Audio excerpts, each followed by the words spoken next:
Jean 10, 10. Le voleur ne vient que pour dérober, égorger, détruire. Moi, je suis venu afin que les brebis aient la vie, Zoé en grec, et qu'elle soit dans l'abondance, abondance périsseuse, la vie, une vie réelle et véritable, une vie active et vigoureuse, vouée à Dieu, plénitude absolue de vie, antithèse de la mort. Et on a vu dans le passé que la vie que Dieu veut nous donner doit se manifester dans les trois dimensions, dans le caractère, dans les relations, dans les actions.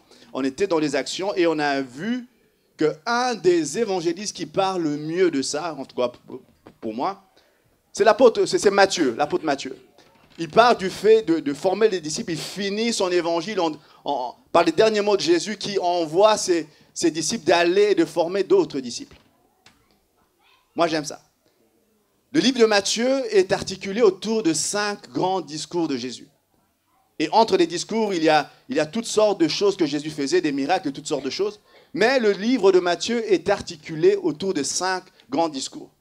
Et il semble que quand vous le lisez, c'est comme si Matthieu nous montre comment on fait pour devenir réellement un disciple. Il commence par, on avait parlé de l'éthique, le sermon sur la montagne. Qui ne connaît pas le sermon sur la montagne?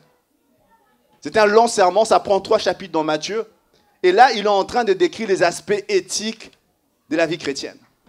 Pour être un disciple, il ne s'agit pas simplement de connaître des choses. Il y avait une éthique à respecter et Jésus le dépeint, le décrit dans le sermon sur la montagne. La semaine dernière, Christian nous a parlé de la mission. Qui n'était pas là la semaine dernière? Tournez-vous vers là, on leur dit que ce n'est pas pareil quand tu n'es pas là. Moi-même, je n'étais pas là, je peux le dire facilement. Mais j'ai suivi la vidéo. Christian nous a parlé de la mission quand Jésus envoie ses disciples. Il envoie ses apôtres. Il leur dit, allez prêcher, répentez-vous. Qui n'était pas là? Il faut aller suivre cette vidéo. Moi, j'ai beaucoup aimé ce message-là. Et 3e grand discours de Jésus, la vision du royaume. Vous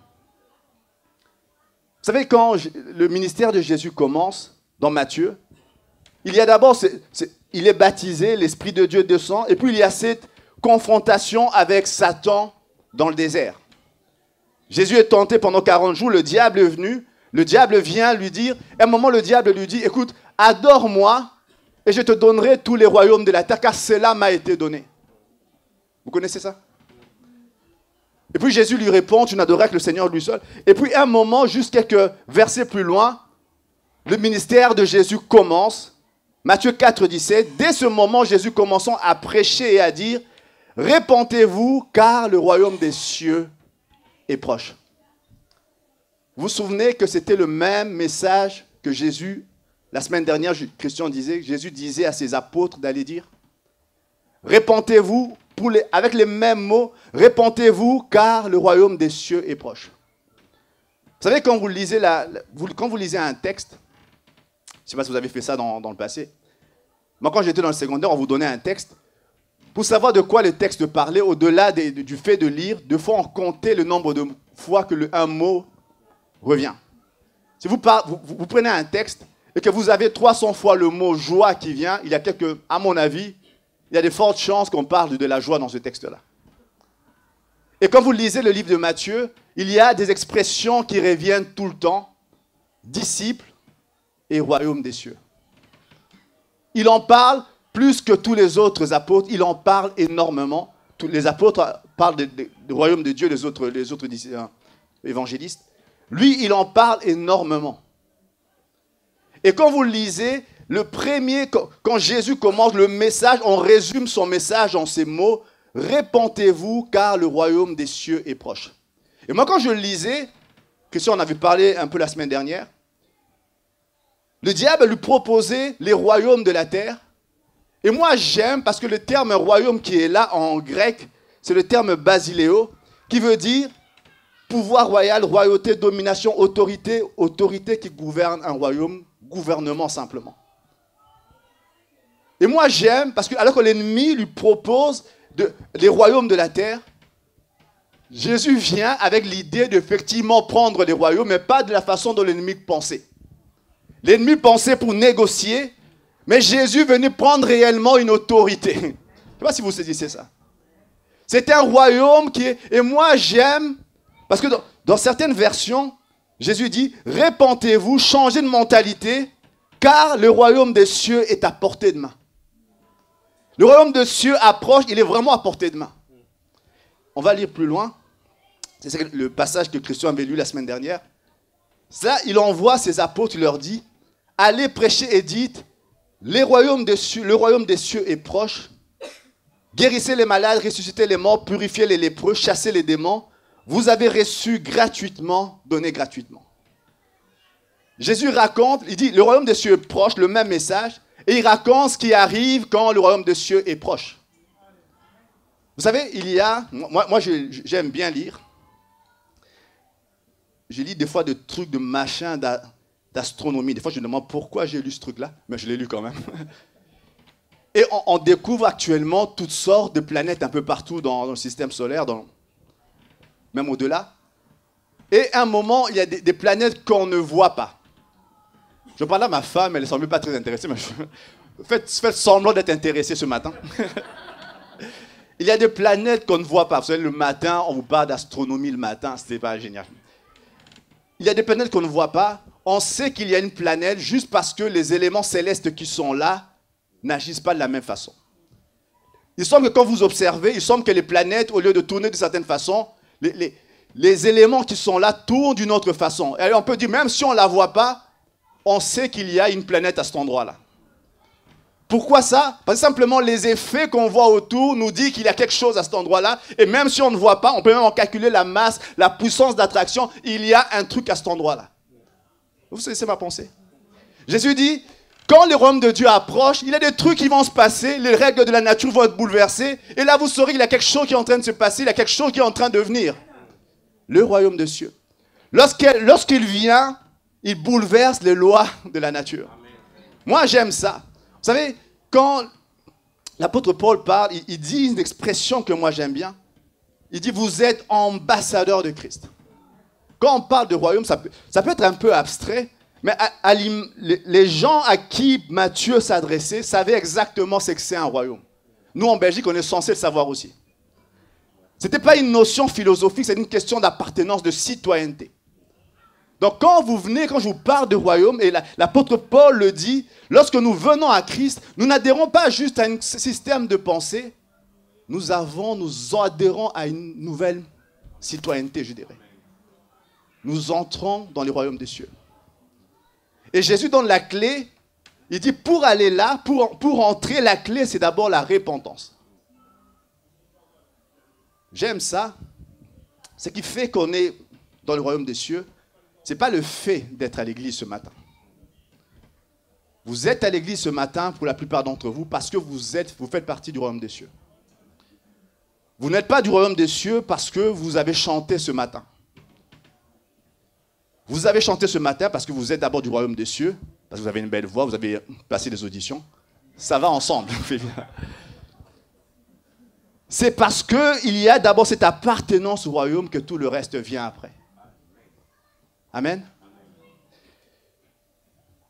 Il y a quelques semaines, je ne sais pas si vous connaissez Julian Assange, c'est ça comme il s'appelle. Le créateur de Wikileaks. Ce gars, il est pourchassé par plein de police un peu partout.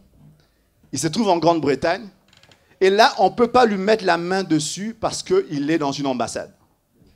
Toutes les polices un peu partout en Europe le recherchent. On sait là où il est, mais on ne peut pas y entrer parce qu'il est où dans une ambassade. Et dans une ambassade équatorienne, je pense, les lois britanniques ne s'y appliquent pas, c'est un pays étranger. Pour moi, c'est une notion qui permet de comprendre ce que c'est le royaume de Dieu. Et quand on dit un ambassadeur peut faire plein de choses, on peut des fois l'expulser, mais on ne peut pas l'arrêter comme ça parce qu'il y a des règles qui... Vous ne pouvez pas aller avec les règles belges dans l'ambassade des États-Unis. Moi, des fois, avant que je sois belge, je demandais tout le temps le visa pour aller aux États-Unis. C'était toute une histoire. Ils m'ont jamais dit non, mais c'est toute une... Passons. Quand vous entrez là, vous vous rendez juste compte que vous n'êtes plus en Belgique. Les choses se passent différemment. Vous entrez dans un pays étranger, c'est une ambassade, c'est une représentation d'un pays étranger. Et la Bible dit, l'apôtre Paul dit, vous êtes ambassadeurs de Christ. vous êtes les représentants d'une entité étrangère. Et il dit, le royaume dessus, les règles qui s'appliquent là où vous êtes ne sont pas simplement les règles du pays où vous êtes, c'est d'autres règles qui s'y appliquent. Amen. Alors pour moi qui vous dirais, vous qui de fois croyez l'impossible, Jésus dit, guérissez les malades, ressuscitez les morts, purifiez les lépreux. On peut dire oui, c'est pas possible ces histoires-là. Mais sur la terre, soyons d'accord, c'est pas possible. Mais lorsque les lois du royaume se rapprochent, et comme je l'ai dit, comme ces planètes, on voit juste les lois naturelles se mettre à tourner autrement. Et on sait que quelque chose de grand s'est approché. Ce que je veux dire par là, c'est que c'est une question d'appartenance plus qu'une question de croyance. Et la clé pour y accéder, c'est avant tout la repentance. Et moi, j'aime le terme repentance. Vous savez, quand Jésus prêche, le message qu'il donne, nous, on l'a résumé très fortement en disant « Le Seigneur t'aime ». C'est vrai, Jésus t'aime aussi. Mais le message fondamental, c'était dire aux gens de se repentir. Vous savez, quand vous lisez le livre d'Exode, il y a quelque chose d'un peu particulier. Plusieurs fois, on voit Pharaon. Qui connaît l'histoire de Moïse? Qui ne connaît pas l'histoire de Moïse ici? Tout le monde connaît? Qui est en train de mentir actuellement? L'histoire de Moïse, on voit à un moment donné une confrontation entre Moïse et Pharaon. Et puis plusieurs fois, on voit Pharaon dire « J'ai fait ce qui est mal, j'ai déshonoré Dieu ». Et juste l'instant d'après, il continue à faire la même chose, même pire encore. Donc ce n'est pas simplement la confession qui fait la repentance, c'est vraiment le changement d'attitude. Ce n'est pas simplement une prière faite un jour où on a tous accepté le Seigneur. Ce n'est pas juste ça qui fait que vous êtes chrétien, c'est le changement d'attitude. Et le terme « repentez-vous » que Jésus utilisait, c'est le terme « métanoïa » qui veut dire changer votre système de pensée, votre façon de réfléchir. Moi, je trouve que c'est important d'insister là-dessus, parce qu'on peut dire « mais je suis chrétien, mais il y a toutes ces choses qui sont écrites, je ne les vois pas ». Est-ce que la repentance est bien sincère et bien réelle? Est-ce que tu peux vraiment dire qu'il y avait un avant, il y a un après, comme Carlos sait bien le dire? Moi, je crois qu'il est important en tant que chrétien, sinon... Avant d'aller plus loin, je trouvais que c'était important de saisir ça. Parce que tout ce que je vais dire après ne marche pas quand cette première partie n'est pas appliquée. Tout ce que je vais dire par après n'a de sens que si cette première partie est vraiment comprise et appliquée. Amen. Bon, Jésus disait, on en revient au troisième discours de Jésus. Matthieu 13, 1, 3. Ce même jour, Jésus sortit de la maison et s'assit au bord de la mer. Une grande foule s'étant assemblée auprès de lui, il monta dans une barque, il s'assit, toute la foule se tenait sur le rivage. Il leur parla en parabole sur beaucoup de choses et il dit, 2 points. Et là, pendant un chapitre, Jésus se met à expliquer les paraboles du royaume. Vous savez, il y a quelques temps, j'étais en Allemagne avec mon épouse. Je l'accompagnais, il y avait apparemment un magasin intéressant. Bon, passons. Vous savez, quand vous allez dans un pays étranger, c'est bien de connaître les règles. Il y a un an, j'étais à New York, j'étais en train de conduire. Là, les règles de circulation sont différentes, on va dire. On va dire simplement, on ne roule pas à 120 km/h comme ici, c'est 90 miles, quelque chose comme ça. Et les policiers américains, ce n'est pas des gars super sympas. Pour dire simplement, on s'adapte là où on est. On sait que là-bas, c'est 90 miles, c'est 70, je ne sais plus. Au Canada, dès qu'on passait la frontière canadienne, là, c'était la liberté, mais on respectait quand même la loi. Vous venez en France, c'est 110, 120, ça change tout le temps là-bas. En Belgique, c'est 120 km/h. En Allemagne, gloire à Dieu, ils ont tout compris. Parfois, il n'y a pas de limitation. Pour dire simplement, vous roulez en Allemagne comme vous avez roulé au Luxembourg, en Belgique. Vous voyez, les gens vous passez dans tous les sens. Vous dites, mais attends, je suis bien rouler. Simplement, les règles là sont différentes. Pour dire simplement, Jésus vient, il dit aux disciples, vous avez une nouvelle citoyenneté, mais vous devez en comprendre les règles. Vous devez en saisir les conséquences, vous devez en saisir ce qui s'attache à cette citoyenneté-là. Et Jésus vient, il donne plusieurs paraboles, plusieurs histoires imagées pour expliquer ce que c'est les caractéristiques du royaume. Qui ne saisit pas ce que je suis en train de dire maintenant? Qui s'en fout totalement? Et il parle des paraboles du royaume. Il y en a 7, je ne vais pas tout dire. Il parle des terrains, le blé livré, le grain de sénévé, le levain, le trésor caché, la perle de grand prix, le filet. Et à chaque fois, il dit, le royaume des cieux est semblable à. Alors il se met à exprimer les caractéristiques du royaume. Parce qu'en disant simplement, et moi j'aime, parce que là, Matthieu dit, pour moi c'est comme ça que je le comprends, pour être un disciple accompli, tu ne peux pas être disciple sans comprendre ce que c'est cette notion de royaume, et aussi quelles sont les caractéristiques du royaume. Il y a des choses qui s'appliquent lorsqu'on est citoyen du royaume des cieux. Il y a des privilèges qui s'appliquent à ça. Il y a des choses, des principes qui s'appliquent lorsqu'on est citoyen du royaume des cieux. Il parle des terrains, il parle du blé livré. Moi, je vais citer quelques caractéristiques. Je vais en prendre 3 ce matin. Il y en a plusieurs. Matthieu 13, 31, 32, le grain de sénévé. Jésus dit, il leur proposa une autre parabole, et il dit, le royaume des cieux est semblable à un grain de sénévé qu'un homme a pris et semé dans son champ. C'est la plus petite de toutes les semences, mais quand il a poussé, il est plus grand que les légumes et devient un arbre, de sorte que les oiseaux du ciel viennent habiter dans ses branches. Et Jésus dit, le royaume des cieux est semblable à ça. Moi, j'étais en train de lire. Et c'est que je compris, on va en parler tout à l'heure. Une des caractéristiques du royaume, une des choses, des principes du royaume, c'est que tu comprends du royaume a le potentiel de porter du fruit. Vous allez saisir tout à l'heure. Jésus dit, le royaume des cieux est semblable à un grain de sénévé qu'un homme a pris et a semé dans son champ. Matthieu 13, juste avant, la première parabole que Jésus raconte, il donne l'histoire d'un homme, du semeur qui vient pour semer. Et il dit, pendant qu'il est en train de semer, il y a 3 sortes d'endroits potentiels où la graine est tombée. La première, avant, c'est la bonne terre. Après, il y avait une partie qui est tombée dans le bord du chemin. Une 3e partie qui est tombée dans des endroits rocailleux. Une 3e partie est tombée, une 4e partie au milieu des épines. Et Jésus dit, et moi je n'ai jamais remarqué ça, il dit, et il explique plus tard à ses disciples qu'est-ce que c'est que ça veut dire cette histoire-là. Il dit, lorsqu'un homme écoute la parole du royaume, et ne la comprend pas, le malin vient et enlève ce qui a été semé dans son cœur. Cet homme, c'est lui qui a reçu la semence le long du chemin. Moi, j'étais en train de lire, je me disais, les autres, retenez ceci. Suivez-moi bien un moment. Jésus parle de 3 ou 4 endroits possibles où la semence peut tomber, mais à un seul endroit,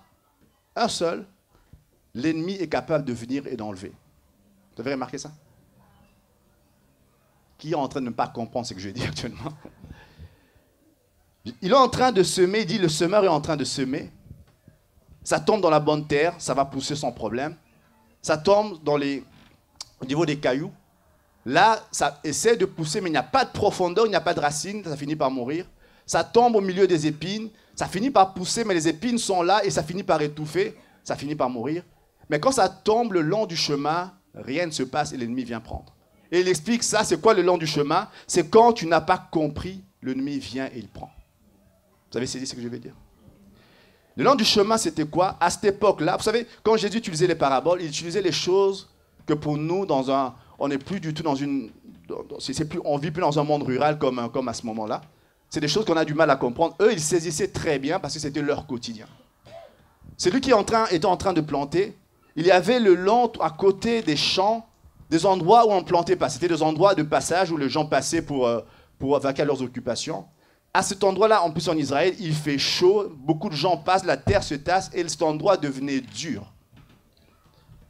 On pouvait verser tout ce qu'on voulait, ça ne poussait pas parce que ce n'était pas un endroit travaillé, c'était un endroit dur. Et c'est le seul endroit où l'ennemi venait et prenait. Et Jésus explique, c'est ceux qui ne comprennent pas ce que le royaume implique. Vous saisissez? Mais quand j'étais en train de lire, le long du chemin, c'est les endroits où les hommes sont passés et où le soleil a tapé et qui est devenu sec, incapable de saisir. Ce matin, j'aimerais dire, il y a des gens qui sont devenus juste insensibles parce que simplement, les épreuves du passé, le soleil a tapé, les épreuves du passé ont asséché quelque chose en eux. Et pire encore, les expériences des autres, les hommes sont passés dessus, les expériences des autres ont fait simplement que le cœur s'est endurci. Je ne sais pas si vous saisissez ça. Combien de fois pouvait venir avec des plus grandes déclarations divines, mais la personne à qui vous parlez de ça est juste remplie de ses propres douleurs et simplement des expériences de tous ceux pour qui ça n'a pas été. Alors toi, tu viens lui dire que ça ira. Il peut te citer 100 personnes pour qui ça n'a pas été dans la même circonstance. Et Jésus dit, juste dans ces genres de circonstances-là, l'ennemi vient, et c'est son rôle, on l'a lu tout à l'heure, il vient que pour dérober, il fait ce qu'il sait bien faire, il vient dérober ce qui a été planté, il n'y a aucune possibilité potentielle de croissance, parce que simplement, le cœur qui le reçoit est un cœur dur. Je ne sais pas si vous saisissez ce que je veux dire. C'est que tu as compris du royaume a le potentiel de porter du fruit. Quand je dis bien potentiel, ça ne veut pas dire forcément que ça va pousser. On voit de fausses terres, on voit une terre, il y avait des cailloux, une autre terre, il y avait des épines, ça n'a pas poussé non plus. Mais Jésus dit ceci, c'est plutôt moi qui dis, c'est que tu comprends du royaume de Dieu a le potentiel de porter du fruit. Moi, je vous invite à lire la parole et à connaître la parole. Je vous invite personnellement, chacun d'entre vous, à connaître ce que Dieu dit dans sa parole. Et il y a une chose que l'ennemi déteste, c'est des gens qui connaissent ce qui valent devant Dieu.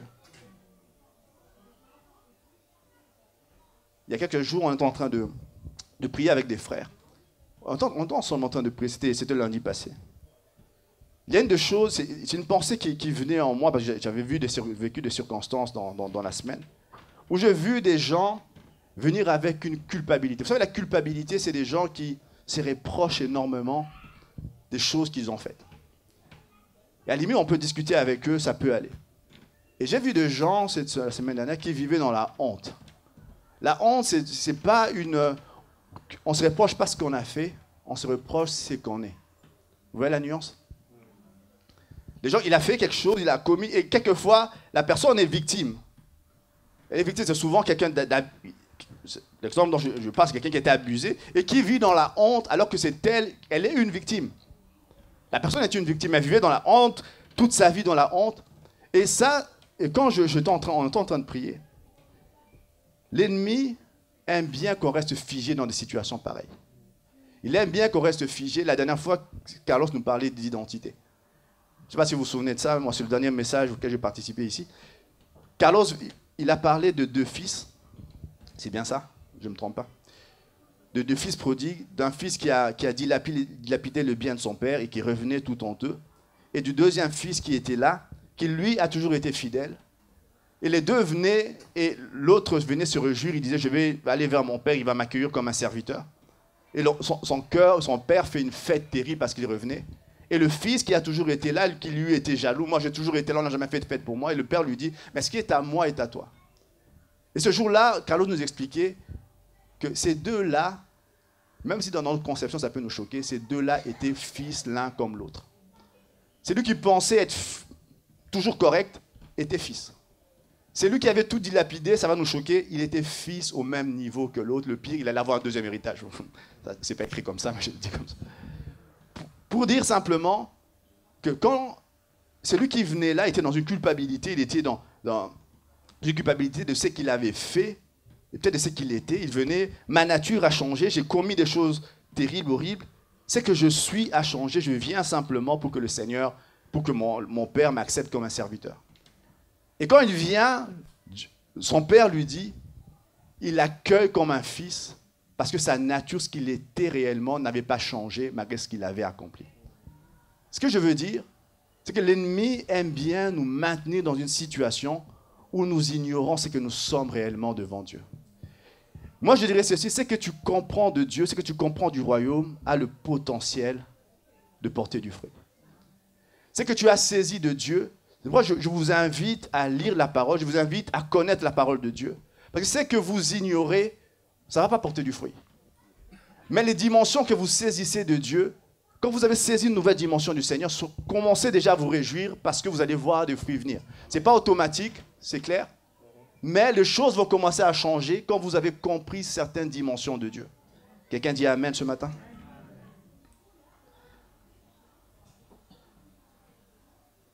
Je vais aller plus loin. Deuxième point, le grain de sénévé, deuxième principe, comprendre que les grandes choses ont toujours un petit commencement. Les grandes choses ont toujours un petit commencement. Je me souviens d'un homme qui était en train de faire visiter une ville. Et puis il y avait des touristes là qui posaient plein de questions. Et puis un qui lui demande, mais dites-moi, dans cette ville, y a-t-il des grands hommes qui sont nés? Lui, il dit non, il n'y a que des bébés dans cette ville.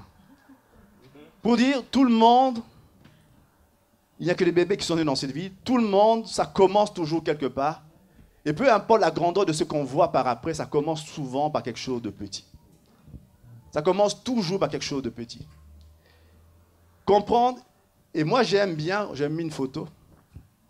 Jésus utilise souvent cette parabole du grain de sénévé. Il a parlé de la foi pour exprimer la même chose. Le grain de sénévé, c'était une des plus petites graines qui existait à ce moment-là. Une des plus petites. Mais quand ça poussait, ça donnait un truc pareil. L'autre photo, Francis. Et certains auteurs disent que cet arbuste-là pouvait atteindre 2 fois 4 mètres.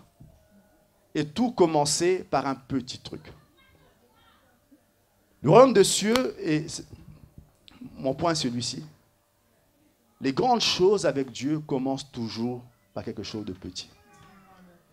Tu veux devenir leader, commence par être serviteur.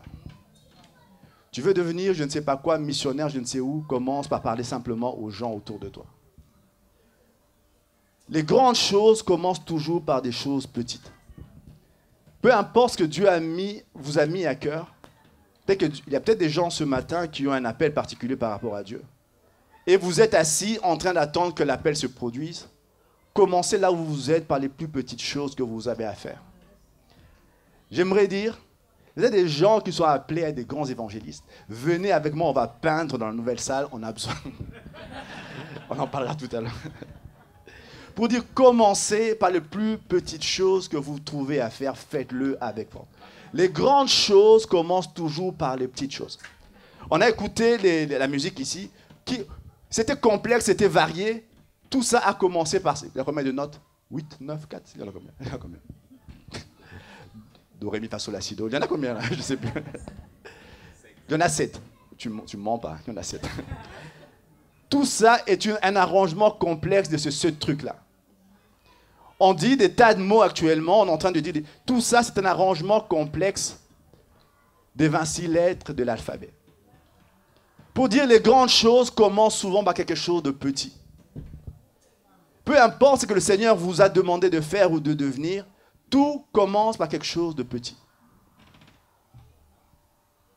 Il y a peut-être des gens ce matin qui s'attendent à quelque chose de la part de Dieu et ne voient pas les choses arriver, simplement parce que vous avez négligé ce qui est petit. Vous avez négligé de commencer par quelque chose de petit. Commencez par la foi à faire, même si c'est petit, ça te paraît insignifiant.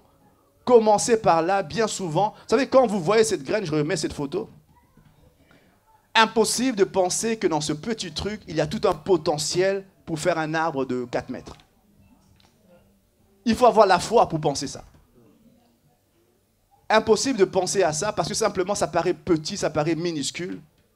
Je me souviens d'un frère que j'aime beaucoup. Il raconte comment son église commence, c'était dans une autre ville. C'est une des églises qui a eu la plus grande croissance en Amérique du Nord. Il raconte, il dit, quand il a commencé, il expliquait à des tas de gens comment sa vision, c'était quelque chose d'un peu fou. Et puis il commence la salle, ils étaient peu nombreux, il n'avait même pas de... Son premier culte, il va louer une salle, il y avait une salle de 400 personnes. Il appelle une dame pour la location. La dame lui dit, mais écoutez, toutes les églises dans la ville sont en moyenne d'une 30aine de personnes. Mais pourquoi vous cherchez une si grande salle? Et madame, je veux la salle. Mais monsieur, je pense que ce n'est pas raisonnable. Madame, je veux cette salle. Et à la fin, il raconte, et c'était un an ou deux après, cette église est passée de 0 membres, il était à peu près 1700 personnes en 1 an et demi. C'était pas ici, on va prier que les choses arrivent comme ça. Pour dire simplement, ce gars-là, il commençait petit. Il avait une vision, mais il sait, même s'ils étaient petits à ce moment-là, sa vision était grande, mais il savait bien qu'il devait commencer avec quelques membres comme il avait commencé. Mais il avait en tête quelque chose de beaucoup plus grand. Mais il savait bien, et les premiers cultes, ils étaient tout petits dans une petite salle. Il ne négligeait pas ce commencement-là, même s'il savait que Dieu l'appelait à quelque chose de plus grand. Mais il fallait bien commencer quelque part. Ce matin, j'aimerais inviter ceux qui ont des rêves, ceux qui ont des projets. Ça peut être quelque chose qui n'a pas forcément de lien avec l'Église. Il y a peut-être des gens qui veulent construire une entreprise, quelque chose comme ça. Allez vous inscrire à un cours d'HEC, prenez un truc comment, je donne une idée comme ça. Commencez quelque part, même si ça paraît petit, mais commencez quelque part. Moi, je crois que les grandes choses commencent lorsqu'on ne néglige pas le tout petit. Il y a dans ce petit germe le potentiel de quelque chose de grand. Et moi, j'aime ce verset d'Ésaïe. Ésaïe dit, je veux faire une chose nouvelle sur le point d'arriver. Et certaines versions disent, je veux faire une chose nouvelle qui est en germe. Dieu dit, il n'y a encore rien qui se passe, mais je vais faire quelque chose de nouveau. Il suffit juste de le croire. Moi, quand j'étais petit, j'avais souvent l'habitude d'aller planter des graines chez moi, dans le jardin de mes parents. Et quand on est petit, on aime l'instantané. On voit des... Ça vous arrive, des fois, vous allez mettre un truc au micro-ondes, vous laissez passer. Et puis avant, la dernière seconde, vous coupez parce que ça prend trop de temps. Quelqu'un rit, je crois que vous comprenez. L'instantané. C'est le pays des fast-food, on appuie un bouton, puis tout va vite. Et moi, à ce moment-là, il y a bien longtemps, on met une graine en terre, et le lendemain, on vient pour regarder s'il y a quelque chose qui avait poussé. Et puis là, vous ne voyez rien, 2 jours après, il n'y a rien qui pousse, vous dites, est-ce que quelqu'un est venu enlever ça? Et moi, quand tu étais petit, tu ouvres un peu, tu enlèves un peu la terre, pour voir si ta graine était toujours là. Vous savez, si vous voyez la graine, elle va plus pousser après. Et puis des fois, on ne sait plus très bien ce qu'on avait mis, et puis on l'oublie. Quelques temps après, quelque chose avait germé. Et nous, en tant que chrétiens, quelquefois, nous sommes comme ça. Il y a peut-être des gens ce matin qui ont eu quelque chose de la part de Dieu.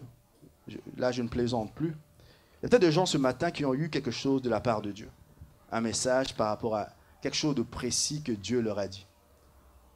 Et nous sommes des fois, comme moi j'ai été dans le passé, on vient à chaque fois voir si la graine est toujours là, l'empêchant d'évoluer simplement. Et ce qui est sûr, c'est que si vous voyez encore la graine, bien souvent, en tout cas dans mon exemple à moi, c'est qu'elle n'allait plus pousser. Moi, j'avais des cousins qui m'apprenaient juste à dire, pense qu'elle est là, arrose-la, protège, arrose, enlève tout ce qui est mauvaise herbe autour et laisse faire.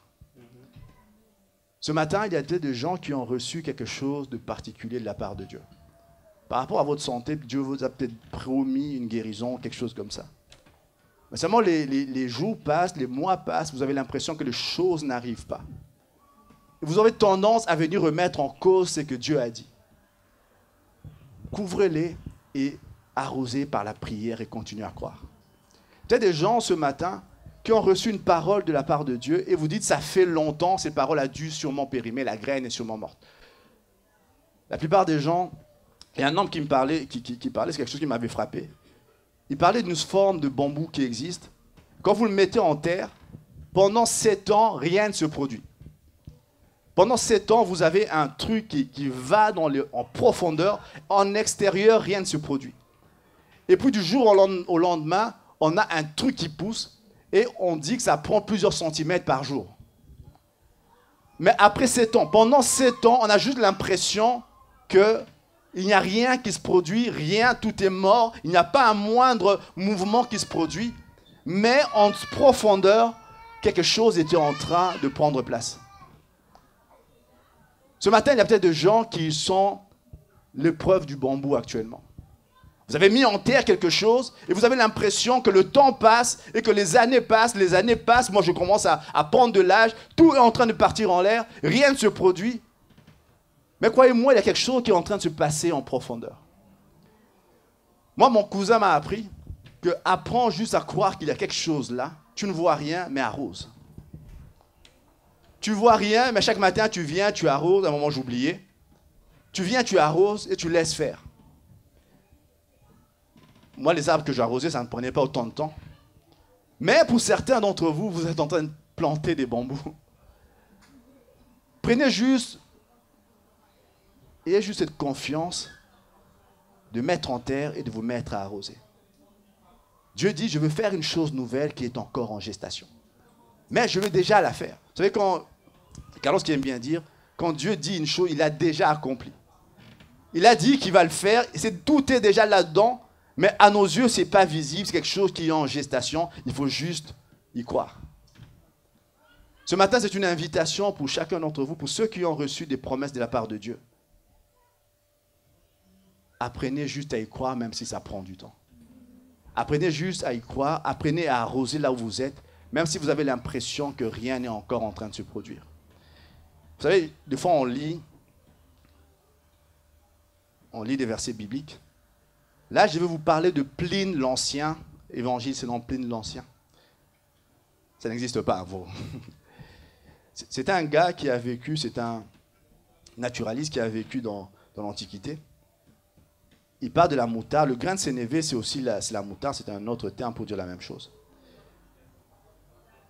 Il parle de cette variété de moutarde qu'on trouvait à ce moment-là dans le Moyen-Orient. Il dit la moutarde, avec son goût prononcé, son côté piquant, est extrêmement bénéfique pour la santé. Elle pousse à l'état sauvage et elle est améliorée lorsqu'elle est transplantée. Mais d'un autre côté, une fois qu'elle est semée, c'est presque impossible de l'enlever complètement car la sémence germe presque automatiquement.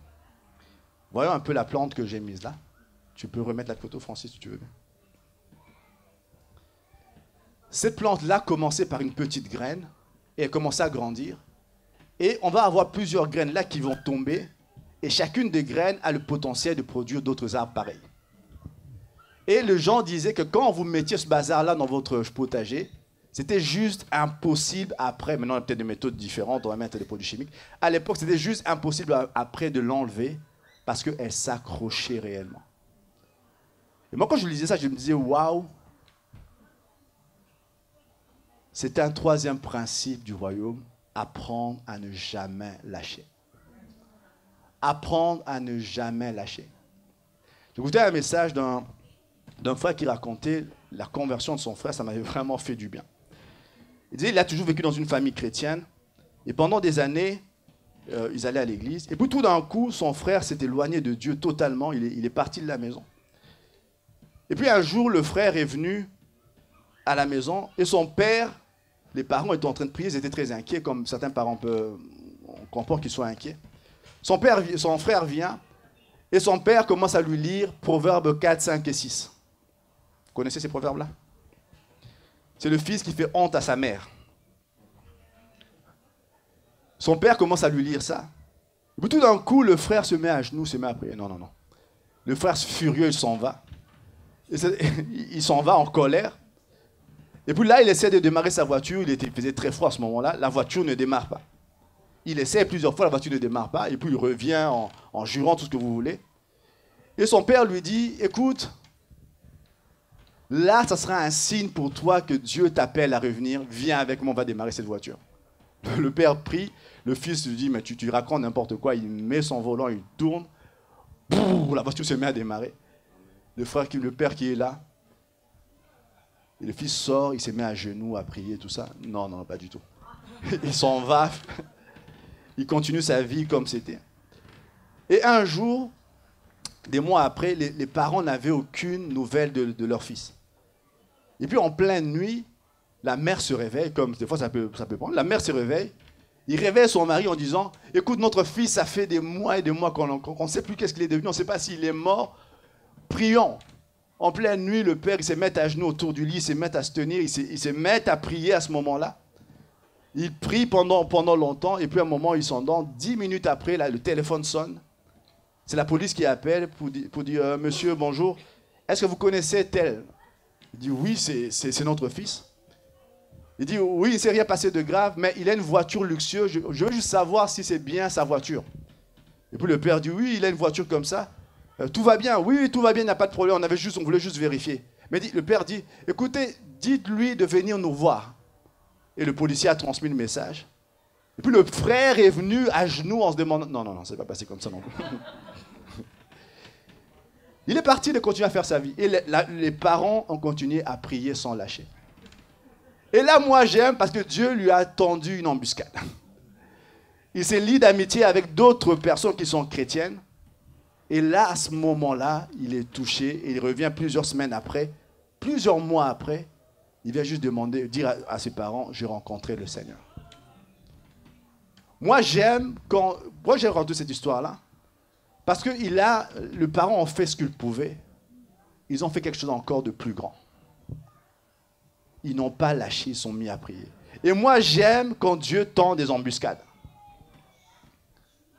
Moi, j'aime parce que le fils, probablement, il s'attendait à ce que ses parents, oui, ils sont chrétiens depuis longtemps, ils vont me parler de ça 20 000 fois. Et puis, il se lie d'amitié avec d'autres personnes. Et là, le Seigneur est en train de l'attendre. Pour dire simplement, un des principes du royaume, c'est apprendre à ne jamais lâcher. Apprendre à ne jamais lâcher. Vous savez, il y a une des choses que moi... Souvent des gens qui viennent me poser plein d'idées, qui ont toujours plein d'idées. Une des choses que tu peux voir si la personne marche dans le principe du royaume, regarde bien si l'idée ne va pas passer assez vite. Je ne fais pas exprès d'attendre. Des fois, je me dis, je ne sens pas que c'est le moment, il faut attendre. Et puis j'attends que le Seigneur la fermise dans mon propre cœur. Et puis souvent, on a des gens qui ont plein d'idées comme ça, qui ne tiennent jamais, qui n'ont pas de consistance en eux-mêmes. Moi, je pense qu'un des principes du royaume, c'est d'apprendre à persévérer. Apprendre à rester ferme sur ce que Dieu vous a dit. Si vous pensez que ça vient de Dieu, ne lâchez pas. Si vous croyez que ce que vous êtes en train de faire vient de Dieu, ne lâchez pas. Il n'y a rien, je le dis, rien de persistant, rien de bien solide qui se bâtit sur cette terre sans persévérance. Je le dirais à ceux qui font des études, ceux qui ont fait des études, vous savez qui a acheté son diplôme ici. Vous savez vous-même que ça va prendre du temps.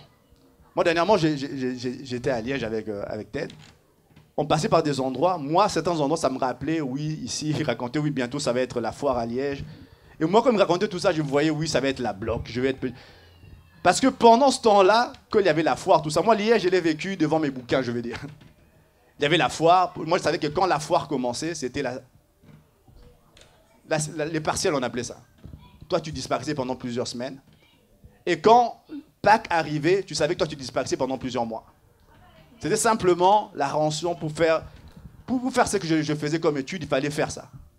Pour dire simplement, il n'y a rien de solide qui se bâtit sans persévérance. Un des principes que Jésus essaie de communiquer, regarde bien cet arbre-là, comprends que quand elle est plantée, quand cette branche est plantée, quand cette graine est plantée, ça va prendre du volume et ça va être difficile de l'arracher. Ça va être quelque chose de persistant, quelque chose de solide qui va rester longtemps. Ce matin, je vous invite à la persévérance. Il y a peut-être des gens ce matin qui sont peut-être sur le point de lâcher. J'en parle parce que c'est quelque chose qui peut arriver secrètement. Moi, ça vous est déjà arrivé de juste en avoir marre de certaines choses. Ça vous est déjà arrivé?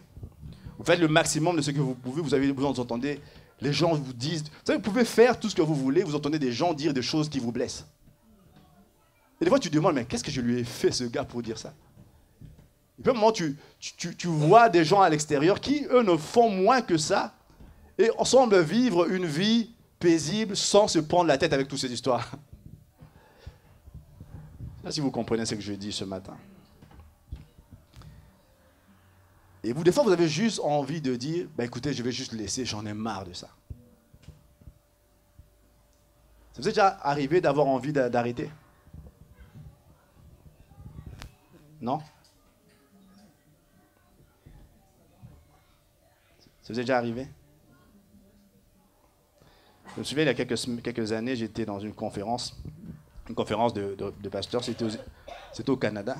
Il y avait un frère qui s'appelait Tommy Barnett, je ne sais pas si quelqu'un connaît ici. C'était un homme de Dieu qui... Et il venait dans une conférence de pasteurs, on vient pour entendre des choses qui font « waouh », tout le monde crie, tout ça. Et lui, il dit « avez-vous déjà eu envie d'arrêter la course ?» Et puis il y a un silence dans la salle, tout le monde est en train de se baisser. Un malaise, tout le monde baisse la tête. Et puis il raconte sa propre histoire. Et juste plein de gens qui étaient là juste honnêtes pour dire, il y a juste un moment, tu as juste marre de certaines choses, tu en as juste marre de Seigneur, j'ai envie de vivre une vie normale. Vous savez qu'il y a ça, je disais, je ne sais pas qui m'a dit ça. On parlait de Joseph, on disait que le Seigneur était avec Joseph. Il vivait des tas de choses, on l'a vendu, il s'est retrouvé dans un puits, il s'est retrouvé dans une prison. En fait, tu as juste envie de dire, Seigneur, sois moins avec moi aujourd'hui. Pour dire simplement, il y a des fois, il arrive juste des moments où vous dites que le Seigneur est avec vous, vous vivez des choses, et vous dites, Seigneur, j'ai juste envie que tu sois un tout petit peu moins avec moi actuellement. Les choses s'enchaînent et les choses semblent difficiles, et on rajoute souci sur souci, et tu dis, Seigneur, j'ai juste un souci à la fois, des fois, j'ai envie juste de laisser ces choses-là. Parce que peu importe ce que tu fais, vous savez, il y a des fois des choses, quand on est bien, on le saisit, on le comprend. Quand on n'est pas bien, ça paraît moins évident. Vous savez, vous pouvez faire des choses devant les hommes et chercher une approbation des gens. Mais je vais vous dire une chose. Quelqu'un qui ne vous apprécie pas, peu importe ce que vous faites, ça ne sera jamais positif. Et si c'est ça votre baromètre, vous allez être frustré tout le temps. Et ça ne peut pas être ça qui doit vous pousser à agir, ni les commentaires des uns et des autres. C'est juste ce que le Seigneur vous demande de faire. Et si vous savez que c'est Dieu qui vous demande de faire, faites-le avec persévérance. Moi, je fais une chose ces derniers temps. Je cesse d'interroger mon âme. Vous savez, des fois, vous avez l'âme attristée et abattue, et l'âme qui est quelquefois furieuse. Et moi, je fais une chose ces derniers temps. Je cesse juste d'interroger mon âme, et je dis, Seigneur, maintenant, même si mon âme semble furieuse, l'Esprit va dire à mon âme, actuellement, c'est ce que tu dois faire. Par l'Esprit, je vais agir de cette façon-là, sans être trop personnel dans ce que je vais dire. Il y a des fois des moments où vous pouvez remettre en question des choses parce que simplement vous êtes accablé par d'autres circonstances et on rajoute souci sur souci. Et vous avez juste votre âme qui est juste furieuse. Votre âme, c'est qui est à l'intérieur de vous. Votre âme, le centre de vos émotions, de vos intelligences, qui a juste envie de dire, écoute, viens, règle ça, ça va casser quelque chose, mais tu vas te soulager dans ce que tu vas dire là. Et entendre juste une petite voix de l'esprit qui dit, tu ne peux pas faire une chose pareille. Et ces derniers temps, moi j'ai juste appris à fonctionner sur un mode automatique où je mets juste pause sur mon âme et je laisse juste l'esprit conduire. Où je n'interroge pas mes émotions ni ce que je ressens en ce moment-là. Mais simplement, peu importe, je suis sourd à ce qui est dit, à ce qui est fait, à ce qui est raconté. Je fais juste ce que le Seigneur me demande de faire. Un point, c'est trait. Il dit, Seigneur, si je fais mal, corrige. Mais soit juste, c'est lui, le moteur qui me pousse à agir, qui me pousse à faire ce que je suis en train de faire. Alors, cet homme, je reviens, Tommy Barnett qui expliquait, avez-vous déjà pensé à laisser tomber, à abandonner la course? Moi, ce moment-là, s'il y a bien longtemps, je ne comprenais pas ce qu'il disait. Je ne comprenais pas à ce moment-là parce que je voyais d'autres pasteurs. Vous savez, vous êtes là, vous faites le spirituel. Et puis au moment de la prière, je vois des tas de gens venir, des tas de gens répondre à l'appel. Moi, je connaissais le Seigneur, je commençais à peine à servir le Seigneur plus activement. Et je ne comprenais pas, mais waouh, c'est comme ça que ça se passe. Et puis des années plus tard, on a juste compris. Il y a juste des moments où les choses peuvent sembler difficiles. Et quand c'est comme ça, revenir dans les règles du royaume. Et dans les règles du royaume, on avait vu, il y avait la notion, le côté éthique, où peu importe ce que vous ressentez, tu dis, moi, je ne dirai jamais une chose pareille. Peu importe ce que ton âme peut ressentir, moi, je ne répondrai jamais à ça de cette façon-là. Peu importe ce que tu peux ressentir maintenant, je le fais pour le Seigneur. Peu importe que ça soit compris ou pas, je le fais parce que le Seigneur me demande de le faire. Peu importe où est-ce que vous vous trouvez actuellement, je persiste parce qu'une des règles du royaume, si vous avez compris votre identité, on apprend juste à persévérer, peu importe ce qui arrive. Ce matin, pendant que j'étais en train, on dit des tas de choses qu'on n'a pas prévu de dire. Quand j'étais en train de préparer ça,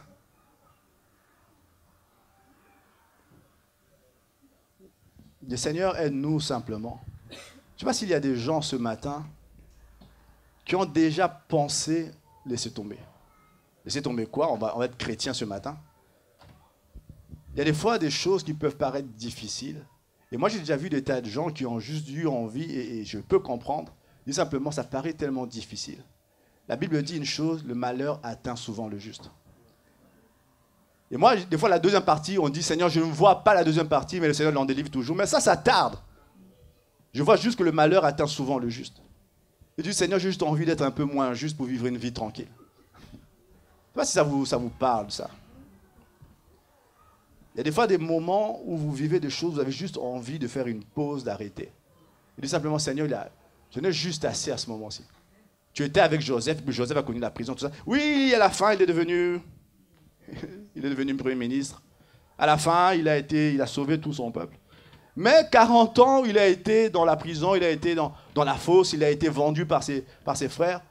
Il a été esclave, il a été dans une prison. Et toi, je dis, Seigneur, je n'ai pas envie de passer par là. Sois un peu moins avec moi.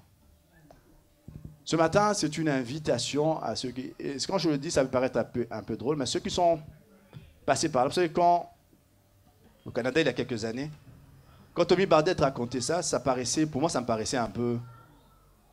Ça sortait un peu de nulle part. Je ne comprenais pas bien ce qu'il disait à ce moment-là. Et puis les années passent, et on sait que les épreuves de la vie peuvent faire en sorte que le cœur devienne plus dur. Comme on l'a dit tout à l'heure, les gens sont passés, les épreuves sont passées, et on peut avoir un cœur qui s'endurcit, et puis l'ennemi vient prendre des choses. Ou on peut décider simplement, dire c'est devant le Seigneur ce matin, Seigneur, je viens à toi tel que je suis.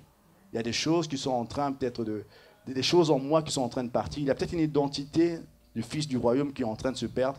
Mais je prie ce matin, viens restaurer cela dans le nom de Jésus. Je ne sais pas si quelqu'un a saisi ce que je lui dis ce matin. On va baisser la tête un moment si vous voulez.